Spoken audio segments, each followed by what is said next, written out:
മുഖ്യമന്ത്രിക്ക് സ്വൈര്യം കിട്ടിക്കോട്ടെ എന്ന് കരുതി അച്ചടി മാധ്യമങ്ങൾ ഒരു ദിവസം പൂട്ടിയിട്ടിട്ടും മാധ്യമങ്ങൾ മുഖ്യമന്ത്രിയെ വെറുതെ വിടുന്നില്ലെന്ന രൂക്ഷ പരിഹാസവുമായി പ്രമുഖ മാധ്യമ പ്രവർത്തകനും കമ്മ്യൂണിസ്റ്റ് സൈദ്ധാന്തികനുമായ ജി ശക്തിധരൻ. ശിവൻ പാപിയോടൊപ്പം ചേർന്നപ്പോൾ ശിവനും പാപിയായി എന്ന ചൊല്ല് ഇവിടെ വീണ്ടും അന്വർത്ഥമാവുകയാണ് എന്നാണ് ശക്തിധരന്റെ പരിഹാസം. വയനാട് ദുരന്തത്തിന്റെ മറവിൽ 10 തുട്ടുണ്ടാക്കാമെന്ന് മോഹിച്ച് കോടതിയെ സാക്ഷിയാക്കി കോടികളുടെ കള്ളക്കണക്ക് എഴുതിയുണ്ടാക്കിയിട്ടും മാധ്യമങ്ങൾ മുഖ്യമന്ത്രിയെ വിടുന്നില്ല. ഇവിടെയും ശിവൻ പാപിയോടൊപ്പം ചേർന്നു. വായ്ക്കകത്ത് സെപ്റ്റിക് ടാങ്ക് തുറന്നു വെച്ചാലും പ്രതികരിക്കില്ലെന്ന് ഇന്നലെ വരെ ശപഥം ചെയ്തിരുന്ന മുഖ്യമന്ത്രിയും അവതാരങ്ങളും കൂടോടെ ഇളകിയിരിക്കുകയാണ് എന്ന് ശക്തിധരൻ പറയുന്നു. സെപ്റ്റിക് ടാങ്കിലെ ദുർഗന്ധം ക്ലിഫ് ഹൗസിന്റെ ഉയരങ്ങളിലും എത്തി എന്നർത്ഥം.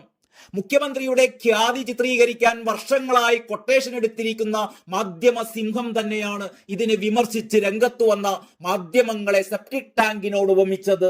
മുഖ്യമന്ത്രിയെ ബാധിക്കുന്ന ഒരു വിവാദത്തിൽ പ്രതികരിക്കുമ്പോൾ പാലിക്കേണ്ട മാന്യത പോലും നോക്കാതെ മാധ്യമങ്ങളെ കൂട്ടത്തോടെ സെപ്റ്റിക് ടാങ്കിനോട് ഈ മാധ്യമ പുങ്കവൻ ഉപമിച്ചു. ആർക്കും കയറി പെരുമാറാവുന്ന സ്ഥലമാണല്ലോ ഇപ്പോൾ മുഖ്യമന്ത്രിയുടെ തട്ടകം. അവധി ദിവസമായിട്ടും മുഖ്യമന്ത്രിയെ നടുറോഡിൽ ഉടുതുണിയില്ലാതെ നിർത്തിയിരിക്കുകയാണ് മാധ്യമങ്ങൾ എന്ന് ശക്തിധരൻ പറയുന്നു. എന്ത് കണ്ണിൽ ചോരയില്ലാത്ത നടപടിയാണിത് എന്നും അദ്ദേഹം പരിഹാസത്തോടെ ചോദിക്കുകയാണ്. അണ്ണാക്കിൽ കയറ്റിയില്ല, അതിനു മുമ്പ് തന്നെ സെപ്റ്റിക് ടാങ്ക് വായിലേക്ക് തുറന്നു പിടിക്കുകയാണ് മാധ്യമങ്ങൾ. ഒന്നല്ല, ഇരട്ട ടാങ്കാണ് മുന്നിൽ. മുഖ്യമന്ത്രിയുടെ ഒറ്റ അവതാരമാണ് ആലപ്പുഴ നിന്ന് ഇതിന്റെ കുഴല് വലിച്ച് സെക്രട്ടേറിയറ്റിലേക്ക് എത്തിച്ചത്. അവന്റെ പേരും ഭൂപടവും അതിലുണ്ട്. അവന് മുഖ്യമന്ത്രി പുലിറ്റ്സർ സമ്മാനം കൊടുക്കണം. അവൻ ഇതപര്യന്തം നടത്തിയ വിടുവേലകളും എണ്ണിതിൽ പറഞ്ഞിട്ടുണ്ട്. ഖലാസികളുടെ പണിയാണ് ഈ മാധ്യമ സിംഹം എടുത്തത്.